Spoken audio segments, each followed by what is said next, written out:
The hangar smelled faintly of gun oil and dust, the kind that clung to your throat and left a dry metallic taste on the tongue.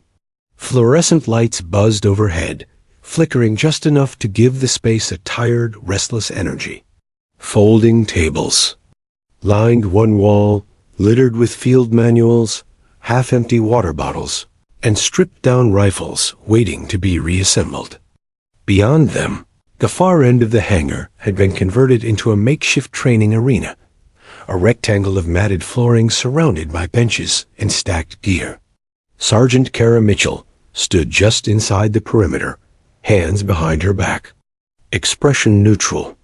She'd been told this was a routine joint exercise between her unit and a group of visiting Allied Commandos men who, according to the brief, prided themselves on their aggression and battlefield realism. She had no illusions about what that really meant. Big personalities, bigger egos, and a tendency to test outsiders just to see where the cracks were. The exercise had started simple enough mock room clearing drills, close quarters maneuvers, controlled sparring. Kara had been paired with an Allied commando, nearly twice her size. He had a shaved head, a scar running from temple to jaw, and a way of looking at her like she was a novelty item on a shelf, interesting for a moment, then forgettable. It was during a review of breach tactics that the temperature shifted. The Allied commander, a broad-chested man named Captain Rasik, had been explaining their preferred full aggression entry method. Burst in, sweep hard, overwhelming force in the first 3 seconds. Kara, listening from the side, had quietly pointed out that in urban combat, overcommitting before clearing your angles often led to friendly fire incidents. She'd seen it happen. She'd had to pull bodies out afterward. The comment wasn't meant to provoke. But Rasik's face tightened, the way men's faces did when someone they'd already dismissed dared to contradict them. "Is that how you do it in your soft unit?" he asked, voice carrying enough for the nearby commandos to hear. A few chuckled. Kara didn't flinch. "It's how you do it when you plan on everyone walking out alive." The hangar's background chatter seemed to dim. A muscle jumped in Rasik's jaw. Then he turned to one of his men, and without breaking eye contact with Kara, said, "Take her weapon." The words hit the room like a small explosion. The young corporal beside her hesitated, half expecting Rasik to smirk and wave it off.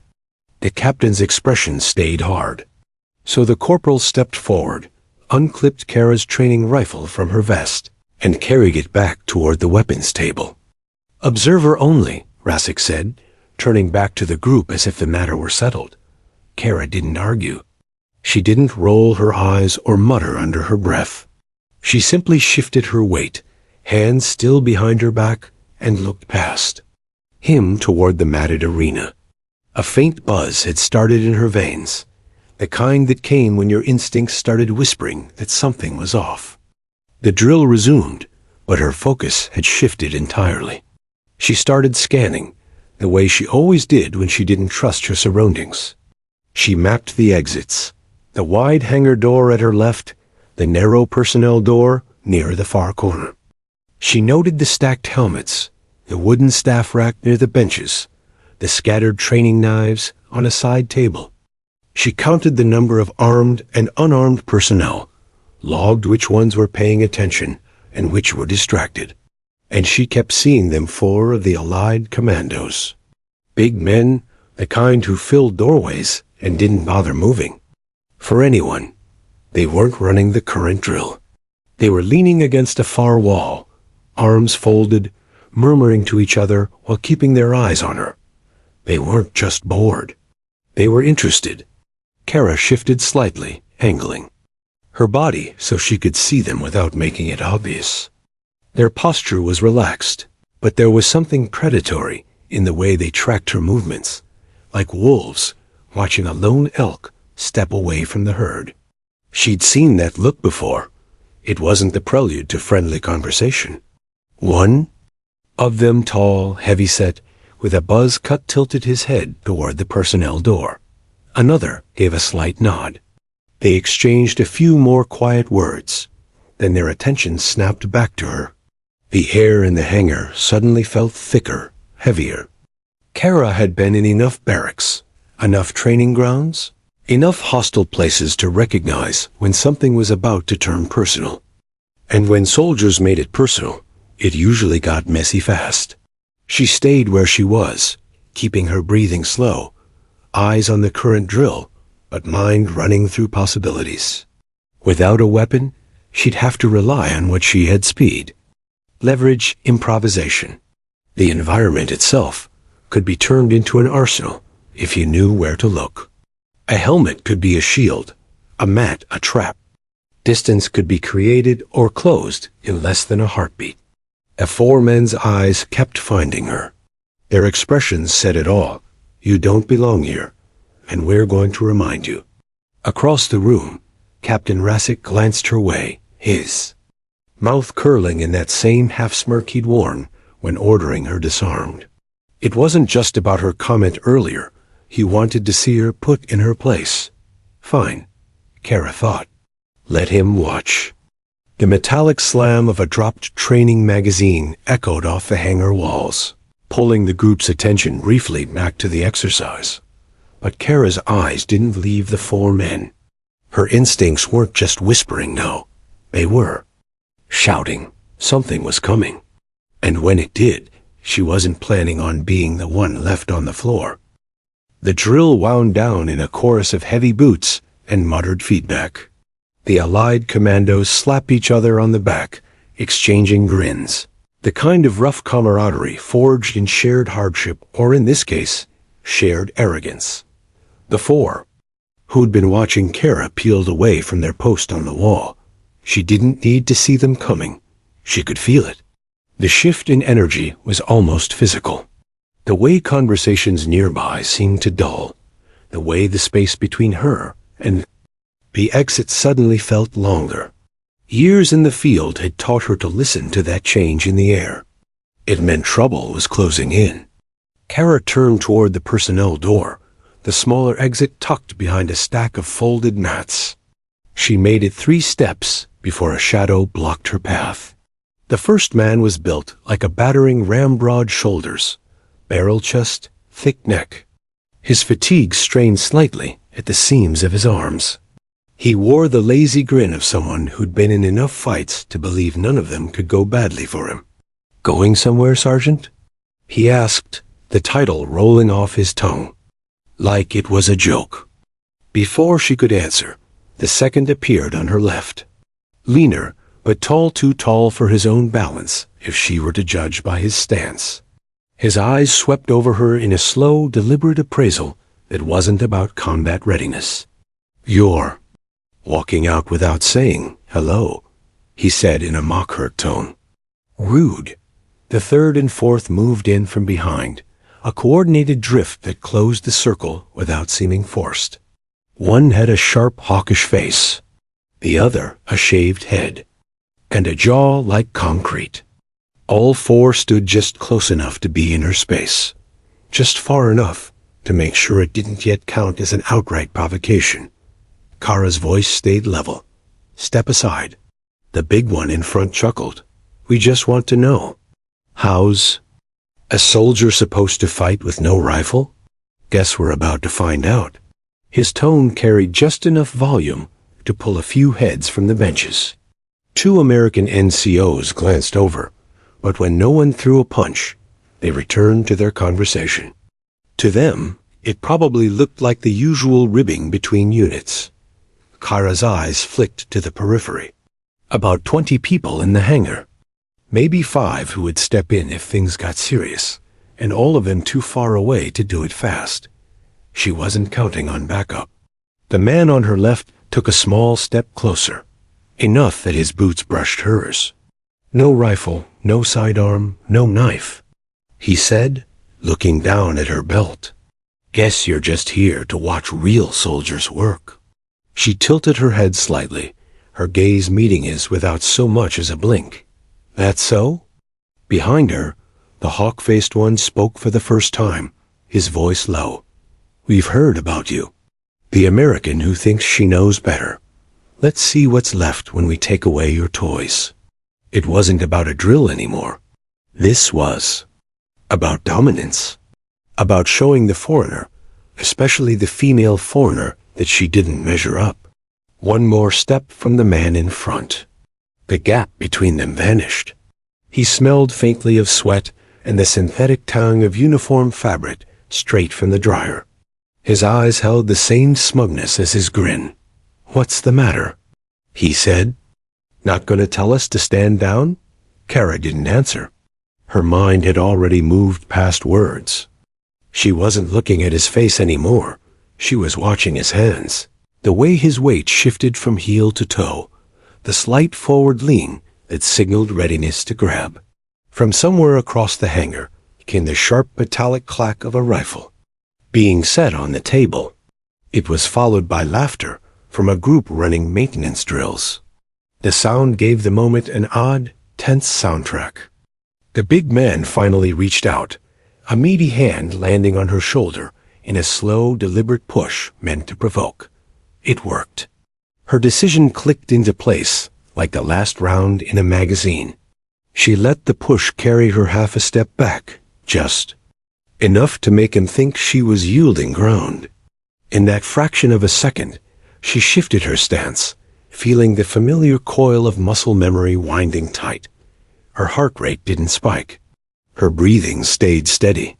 Around them, the few onlookers still paying attention probably thought they were watching a harmless shoving match. They had no idea that in the space of the next heartbeat, the situation would turn into something else entirely. The second man on her left leaned in, his grin widening. "What's wrong? You scared?" Kara's lips twitched, not in a smile, but in something sharper, not even close. She had their heights, their weights, their postures all calculated now. She knew exactly which way each would fall, how to angle herself to avoid being boxed in. She'd already identified 2 nearby objects she could turn into weapons without anyone realizing until it was too late. A training helmet on the wall hook, and the nearest man's own gear, if she stripped it off him mid-move. Her peripheral vision caught the movement of the hawk-faced man shifting his stance, preparing to step in. That told her everything she needed to know. The first strike wasn't far away, and if they were planning on throwing it, she was going to make sure. They never got the chance. The shove from the big man wasn't violent, at least not by the standards of the men in the room. But it was deliberate, the kind of contact that tested whether the other person would stand their ground or fold. Kara let it carry her half a step back, body loose, shoulders angled slightly away. To anyone watching, it looked like she'd given ground. That was the first mistake they made, believing she was backing down. Her eyes weren't on his face now. They were fixed on the subtle shift in his feet, the left heel lifting slightly as his weight shifted forward. The moment it did, she moved. In one breath, her right hand snapped up, catching his wrist in a precise grip that locked his thumb against the bone. Before his brain had time to process the sudden pressure, her left foot stepped deep into his space, pivoting her hips in a coy sharp rotation. His arm bent at a violent angle. His center of gravity tore free from under him, and his boots left the floor. He hit the mat with a thud that echoed across the hangar. Gasps rippled from a few nearby spectators. The big man's breath came out in a grunt, more from shock than pain. His weapon, a training knife, strapped to his thigh, slid free in the scuffle. Kara's boot caught the knife mid-spin and set it skittering across the floor, out of reach. She didn't look where it landed. She was already pivoting toward the second man. He was taller, leaner, with faster reflexes, but he'd made the rookie mistake of stepping forward before his stance was set. Her left hand caught his elbow, yanking it forward, while the right palm slammed into his shoulder. His momentum betrayed him. He pitched forward into her rising knee. The breath left him in a single, ugly exhale as he doubled over. It had been less than 10 seconds since the first move. From the benches, one of the American NCOs straightened, eyes narrowing. He knew what he was looking at now. This wasn't an unplanned scuffle. This was a takedown in progress. The third man, hawk-faced and wiry, came in fast from her right. His hands were open, no weapons, but his speed was dangerous. Kara adjusted instantly, letting his first grab slide past her ribs before twisting into him, her forearm smashing into his chest. The impact wasn't designed to hurt. It was designed to destabilize, and it worked. As he staggered, she hooked his ankle with her foot and swept it back. The combination dumped him sideways, his head narrowly missing the edge of the mat. He caught himself with one arm, but that left him open, his guard down for a fraction of a second. A fraction of a second was all Kara needed.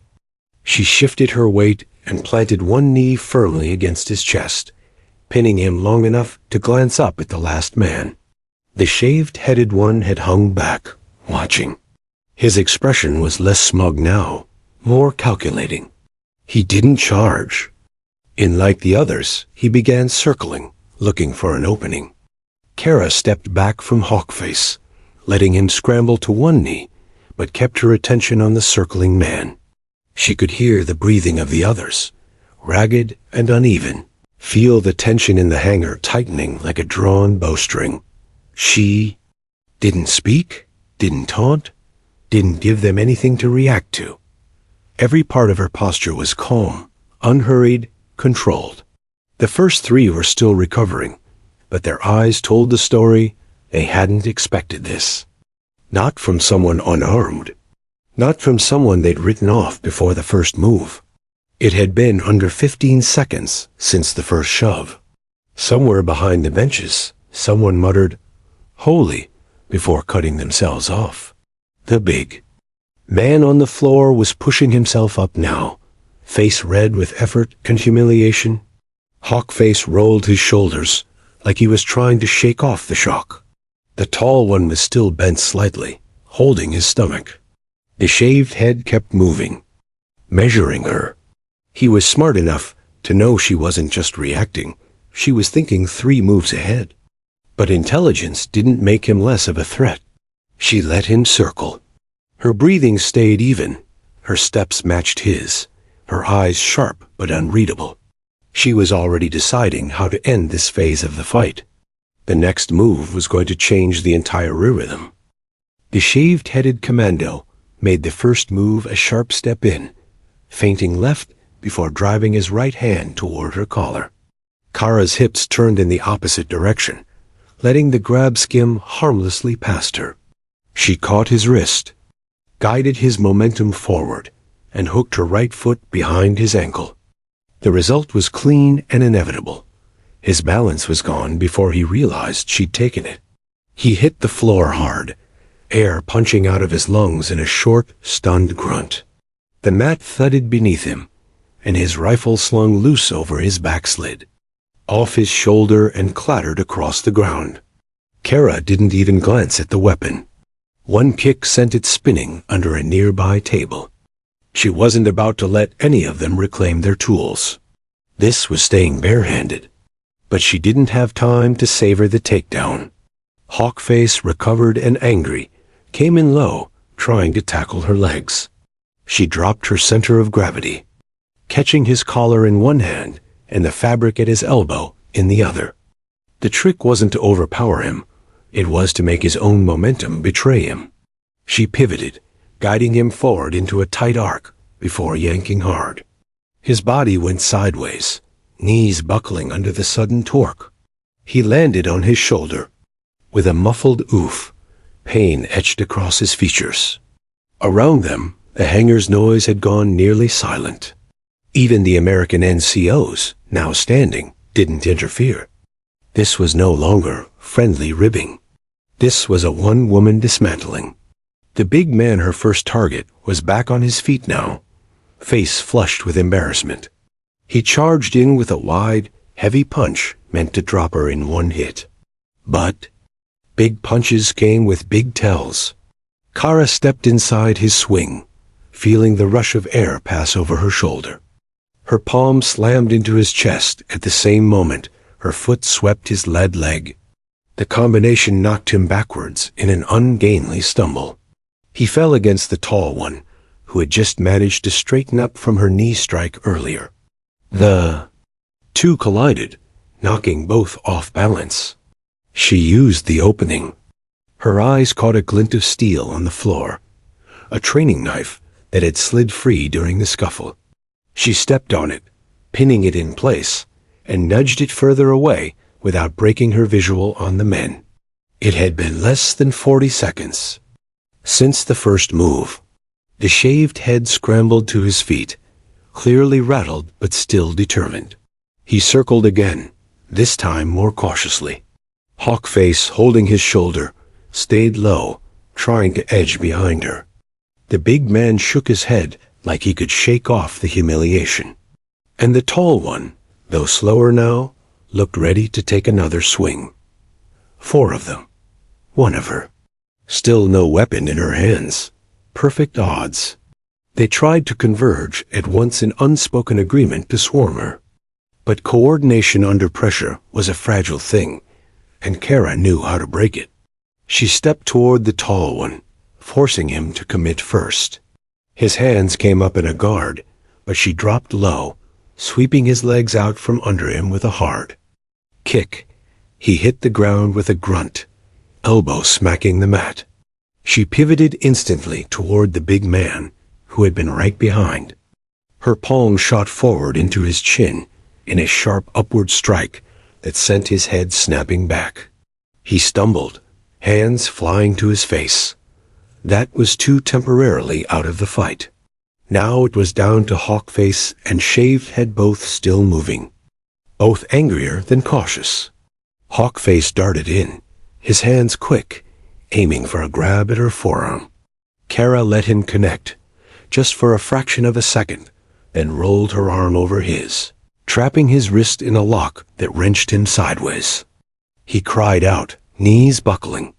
She used his body as a shield as Shaved Head closed the distance.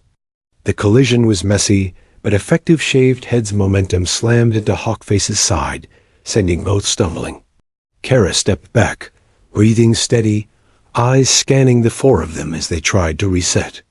Every movement had been deliberate, no wasted energy, no unnecessary showmanship. She didn't need to win their respect with bravado. She was winning it with undeniable, unshuckable skill. It had been just over 50 seconds. 2 of them were down again. 1 was barely upright, and him? The 4th was limping. She shifted her stance slightly, ready for whatever they threw next. Her heartbeat hadn't even sped up. The 4 men regrouped, forming a loose half-circle around her. The big man rubbed his jaw. The tall one shifted his weight to favor his left leg. Hawkface rotated his sore shoulder, and Shaved Head was scanning her like he just realized. She was not a sparring partner. She was a problem to be solved. Kara didn't move.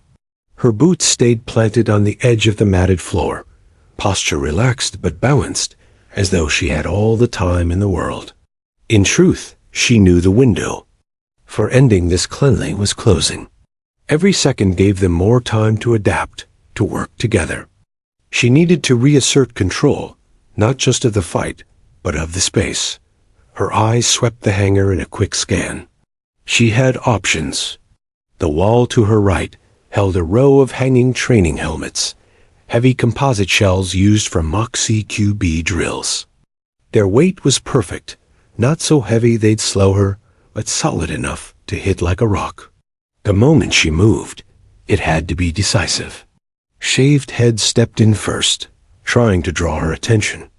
Hawkface mirrored him from the other side, aiming to pinch her between them. Kara didn't back up, she went forward.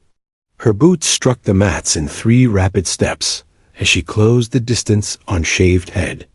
At the last second, instead of striking, she pivoted sharply toward the wall. Her arm shot up, snagging one of the helmets off its hook. Without breaking stride, she hurled it with a precise overhand motion. The helmet connected with Hawkface's face in a solid hump. His head snapped back, and he stumbled, clutching his nose. The suddenness of the move broke the group's rhythm. Kara didn't give them a second to recover. She dropped low, sweeping Shaved Head's legs from under him before he could react to the helmet strike. He crashed to the mat, landing flat on his back with a grunt. A tall one, seeing an opening, lunged in from her flank, arms wide to grab her. She twisted at the waist, letting him pass, and caught his wrist with both hands. His forward momentum gave her all the leverage she needed. She stepped aside and guided him into a tight spin before planting her boot behind his ankle. The man toppled in a heap, his knees hitting the mat hard. He hissed in pain, reaching instinctively for the spot. The big man tried to use the chaos to get behind her, but she was already spinning to face him. Their eyes met for a split second. Same man who'd shoved her first, who'd grinned like this was going to be easy. That grin was gone now. He came in with a straight punch, no feints, no tricks. It was the kind of blow meant to end fights in one shot. Kara slipped just outside its line, felt the air shift past her cheek, and drove her palm into his ribcage. She didn't aim for bone-breaking force. She aimed for the spot that would steal his breath. It worked. The big man staggered back, hand clutching his side, sucking in a sharp, painful inhale. 58 seconds. The fight's dynamic had shifted entirely. They weren't moving as a pack anymore. They were reacting, chasing, trying to catch up to her pace. And she wasn't going to give them that chance. Shaved Head was on his feet. Again, but slower now, cautious. Hawkface was still rubbing his nose, blood beginning to bead at the nostrils. The tall one tested his leg before rising, grimacing. The big man stayed hunched over, trying to get his wind back. Kara let her gaze drift over them, expression unreadable. She wasn't taunting them, she was measuring, recalculating. She had them exactly where she wanted them, tired, disorganized, and painfully aware of what she could do without a weapon in her hands. And they still hadn't realized she wasn't even going full speed yet. The air in the hangar had changed. Moments ago, the four men had moved like hunters now. They were prey, trying not to show it. Kara could see it in their footwork, hesitations where there had been confidence, glances toward one another that were just a little too quick. She rotated her shoulders once, slow and deliberate, the way a predator might before the pounce. Her breathing was steady, unhurried. She had been trained for exactly this fights where the numbers looked impossible, where hesitation meant you didn't walk away. Hawkface was the first to break the silence. He spat blood onto the mat and gave her a lopsided grin that didn't reach his eyes. "Not bad," he muttered, his voice nasal from the swelling in his nose. "But you can't keep that up forever," she didn't reply. Talking wasted time. The tall one, limping slightly, shifted to her right flank again. The big man straightened with effort, still clutching his ribs. Shaved Head edged toward her. Left. Hawkface stayed front and center, trying to bait her into focusing on him while the others closed in from the sides. It wasn't a bad tactic if she had been anyone else. Kara saw the setup for what it was. A slow squeeze, an attempt to lock her into a tight circle where all four could strike at once. She let them think it was working. Step by step, she backed toward the center of the mat, her stance loose, her eyes flicking between them. She gave them just enough encouragement to commit to the encirclement. When the gap between Hawkface and Shaved Head was at its narrowest, she moved. Her first step was toward Hawkface, sudden enough to make him tense for a strike that didn't come. At the same instant, she pivoted on her lead foot and exploded sideways toward Shaved Head, who had overcommitted to the squeeze. Her shoulder slammed into his chest, the force enough to knock him half a step off balance. That was all she needed. Her hand hooked the back of his neck, pulling him forward into a rising knee strike that drove into his sternum. The air left his lungs in a sharp woof. Before his knees even hit the mat, she released him and spun to face the tall one, who had tried to close the gap. He swung low, aiming for her legs. She leapt sideways, landing light on her feet, and caught his wrist mid-swing. The move was muscle memory, thumb pressed against the back of his hand, torque applied through the elbow joint. The tall man yelped. As the joint lock bent him forward, she shoved him toward Hawkface, using one enemy as a shield against the other.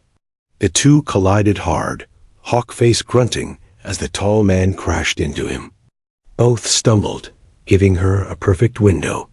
Kara crossed the mat in 3 rapid strides toward the big man. He had stayed back, maybe thinking his size would make her hesitate. She didn't. Her left hand shot out, grabbing his shirt near the collar, while her right swept low and hooked behind his ankle. It was a clean trip, but she didn't just drop him. She guided his fall, twisting his momentum so he landed flat on his side instead of rolling. The thud of 240 pounds hitting the mat made the observers flinch. 71 seconds. 3 men were down or tangled. 1 was gasping for breath, and the fight's end was within reach. The shaved-head commando, coughing and clutching his chest, tried to push to his feet. Kara cut him off with a step forward and a sharp kick to the inside of his knee, not enough to break it, but enough to fold him back down. The tall man managed to get untangled from Hawkface, but his movements were jerky, defensive now. Kara could feel the psychological shift. She wasn't fighting them anymore. She was dismantling them. She circled once, keeping all 4 in view. Their lines were broken, their formation shattered. It was no longer 4-on-1.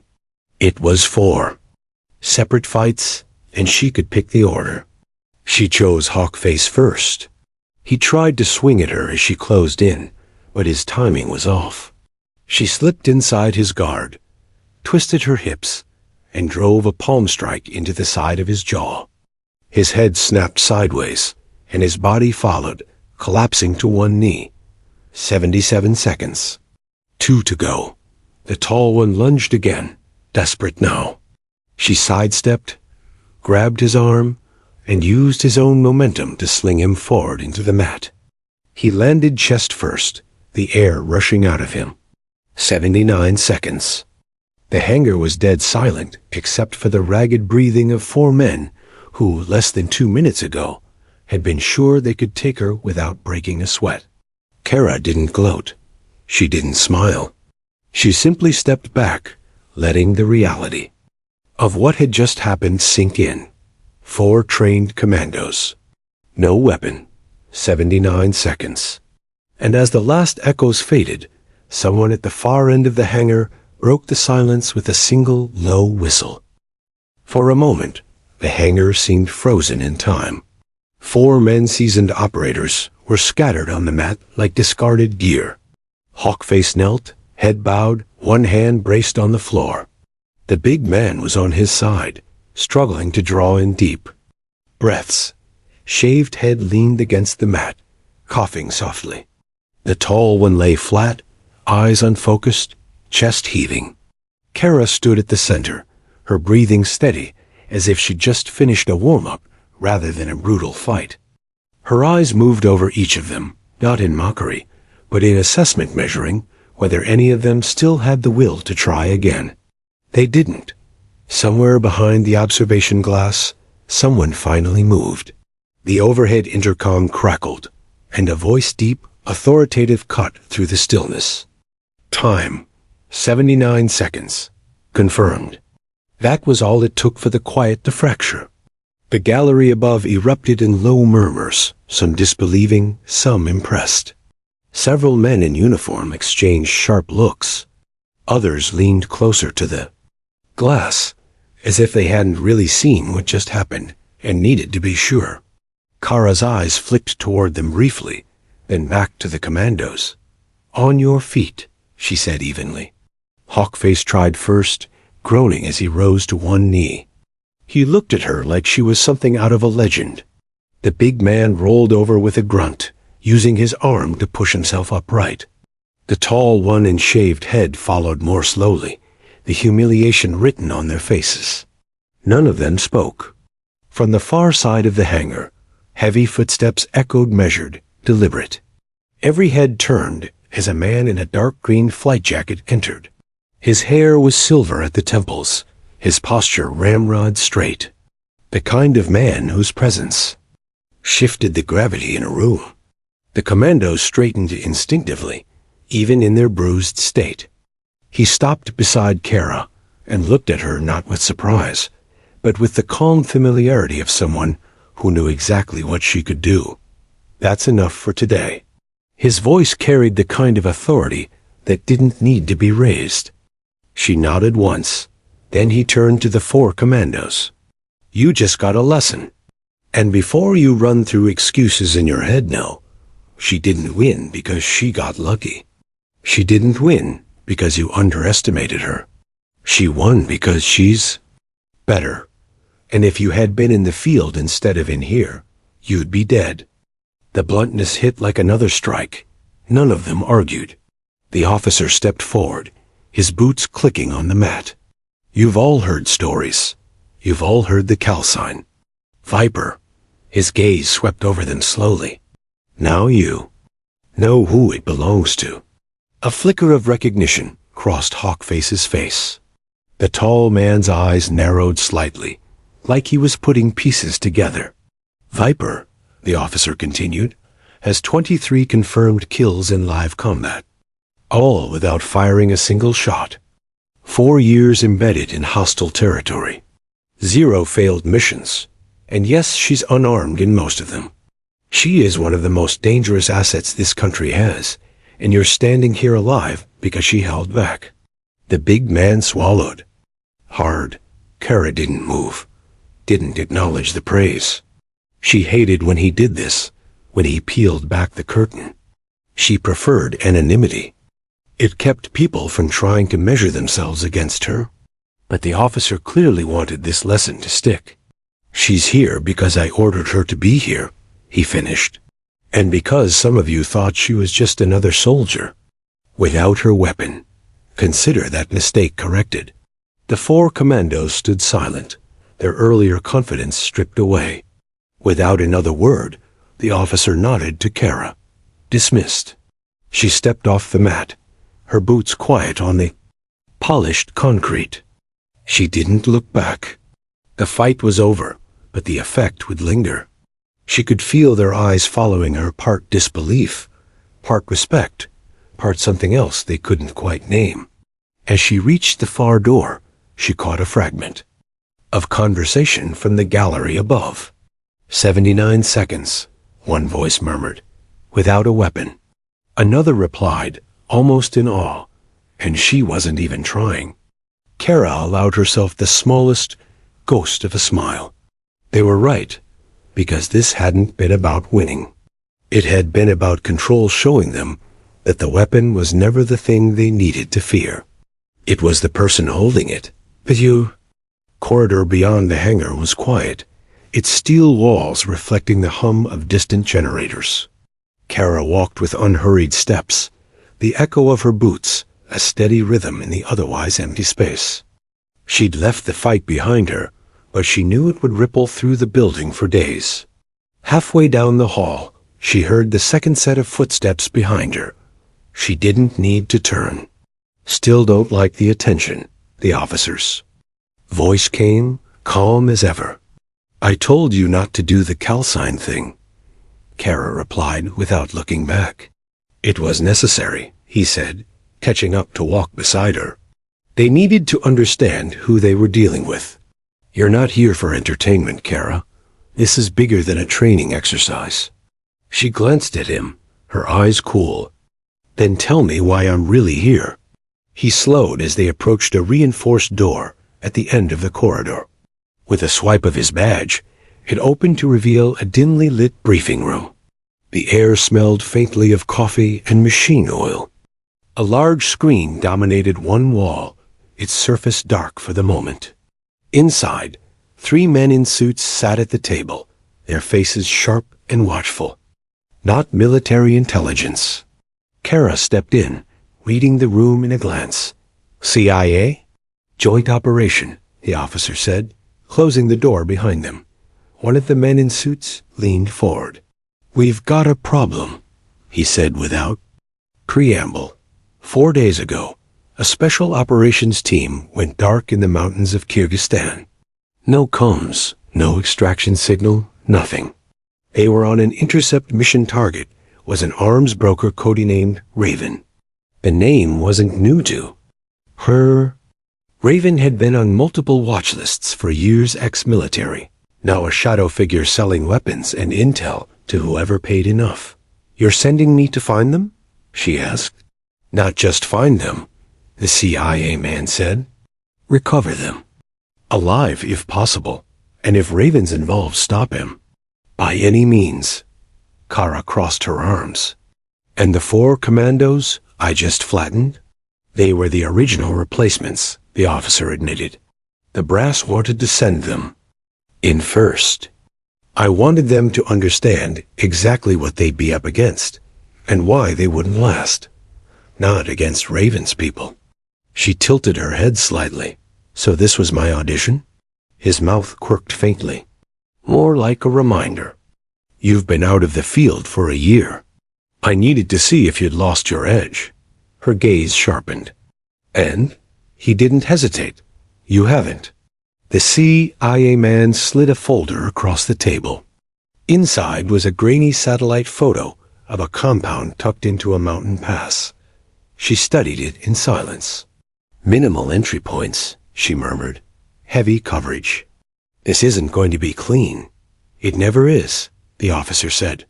The third man in the room, who hadn't spoken until now, finally leaned forward.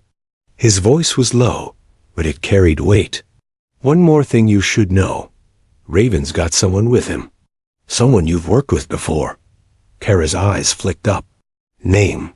The man hesitated. Mason Hall. The words hit harder than she'd expected. She masked it quickly, but the officer caught the slight tightening in her jaw. Mason had been her partner once, sharp, fearless, loyal. Until he disappeared 3 years ago. They're sure? She asked. Positive, and we don't know if he's there by choice. She closed the folder and set it on the table. When do I leave? Wheels up in 4 hours, the officer said. You'll have your gear waiting on the transport. Kara nodded, but she didn't move to leave yet. Her gaze swept over the men in the room, the file, the mission map in her mind. She knew the odds. Raven's network was meticulous. Mason's presence complicated everything. And the missing team, if they were alive, would be running out of time. Finally, she turned for the door. The officer followed her into the hall again. You're not worried? He asked. Worried? She gave a short, humorless laugh. No, but I'm not going in to play nice either. He studied her for a beat, then nodded. Good, because I didn't pick you for nice. At the end of the hall, they reached the exit leading to the tarmac. The air outside was sharp and cold, carrying the faint scent of jet fuel. A transport plane sat ready in the distance, its ramp lowered, engines idling. Kara paused at the threshold, the wind tugging at her hair. She thought briefly of the fight in the hangar, the look in the commandos' eyes when they realized she'd been holding back. She wondered what their expressions would be if they knew where she was headed next. The officer's voice cut into her thoughts. 79 seconds, he said quietly. She looked at him. That's all it took to change their minds about you. He went on. What do you think you'll do to Raven in 79? Kara's lips curved, just barely. Raven's not going to last that long. And with that, she stepped into the wind, her silhouette cutting across the tarmac toward the waiting plane. The engines roared, the ramp swallowed her up, and the shadows of the hangar fell away behind her. This mission wasn't about proving herself anymore. It never had been. This was about bringing people home, stopping Raven, and if Mason Hawley had crossed over to the other side, she would deal with that too, one way or another. She climbed the ramp, the metallic clang of each step echoing in the hollow cargo bay. The interior smelled faintly of gun oil and canvas. Her pack was already strapped to the side, all loaded with weapons, cum gear, and a few personal modifications. No quartermaster had issued. She slung it over her shoulder and glanced at the crew chief. He gave a nod, but said nothing. Everyone here seemed to know this wasn't a mission for talking. Through the open hatch, she caught one last look at the airfield lights in the distance, glowing like a fragile constellation. The hatch began to close. The engines roared louder, drowning out everything else. Kara sat, strapped in, and shut her eyes for a moment, not to rest, but to sharpen. In 4 hours, she would be in enemy territory. And in less than 79 seconds after first contact, Raven would regret ever hearing her name. The hangar had fallen quiet, but not in the way of a peaceful ending. It was the kind of silence that follows a storm, thick, charged, and unsure whether another strike might be coming. Kara could still feel the heat in her muscles from the fight, her heart rate steadying, but her mind razor sharp. The 4 Commandos were picking themselves up slowly, more cautious now than wounded. Pride was a heavier injury than any bruises she had given them. The Allied commander stepped forward, boots clicking against the concrete. He stopped a few feet from her, his smirk gone. For the first time, his eyes held a glimmer of something other than arrogance. Respect. "Remind me," he said, voice low and deliberate, "never to take your weapon again." Kara didn't gloat. She simply adjusted her sleeve, where it had been pulled during the scuffle, and gave him a small nod. Respect had been earned, not with words, but with precision, control, and a display that left no room for doubt about what she was capable of. But in her mind, the encounter wasn't the main event.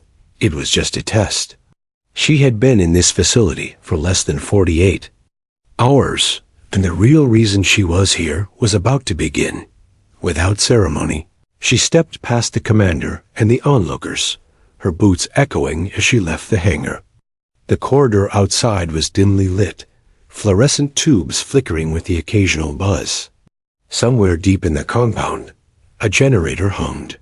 She turned a corner and found a man in civilian clothes leaning against the wall, holding a slim black folder. He didn't smile, didn't greet her, just handed it over. Inside, a single photo paper clipped to a short file, grainy satellite imagery of a jungle encampment, a marked tent in the center, and 3 words typed across the top. Target. Raven. Her jaw tightened. Raven wasn't just another name on a list. He was a ghost in the Black Ops world, a man tied to missing operatives, stolen weapons caches, and a string of incidents nobody admitted publicly. She had crossed paths with his work once before, never with him directly, and the outcome had left her with unfinished business. "You leave in 20 minutes, the man said simply. "No team this time. This one's yours." Kara nodded. Once, closed the folder, and slid it into her pack. She didn't need more information. She'd gather it on the move. She headed for the airstrip, the night air carrying the faint tang of jet fuel and ocean salt. A C-130 sat waiting, its engines already rumbling at idle. The ramp was down, lights inside glowing a muted red. She climbed the ramp, the metallic clang of each step echoing in the hollow cargo bay. The interior smelled of gun oil, hydraulic, fluid, and canvas comfortingly familiar. Her pack was already secured to the wall, along with a weapons case marked under a false serial. Inside would be exactly what she'd requested days ago, gear tailored for a mission requiring speed, silence, and adaptability. She slung the pack over her shoulder and set the case at her feet. The crew chief, a wiry man with sunburned skin, gave her a curt nod. No words passed between them. In this line of work, silence wasn't just professionalism. It was survival. Kara turned toward the open hatch one last time. From here, the airfield lights were a distant constellation, glowing fragile against the dark. Somewhere back in that hangar, 4 commandos would be nursing bruised egos, maybe even wondering who exactly she was. That question would never be answered for them. The ramp began to rise, sealing her away from the world she had just left. The engines roared louder, the vibrations running through the floor into her boots. She took a seat on the side bench, strapped in, and let her head lean back against the cold metal wall. Her eyes closed not in exhaustion, but in sharpening focus. She was replaying the file in her mind, mapping out possible approaches, calculating distances, anticipating Raven's movements. Every detail of the last hour, the taunts, the shoves, the fight, was already fading from her mind. It had served its purpose, to remind her and everyone else exactly what she could do without a weapon. Now she would have one. The C-130 rolled forward, engines winding up to a roar. The runway lights blurred past as the massive aircraft gathered. Speed, then lifted into the night. The vibration in her seat smoothed into the steady hum of flight. The red lights in the cargo bay cast her face in shadow, leaving only the faint glint of her eyes visible. In 4 hours, she would be in enemy territory. In less than 79 seconds after first contact, Raven would regret ever hearing her name, and this time nobody would take her weapon.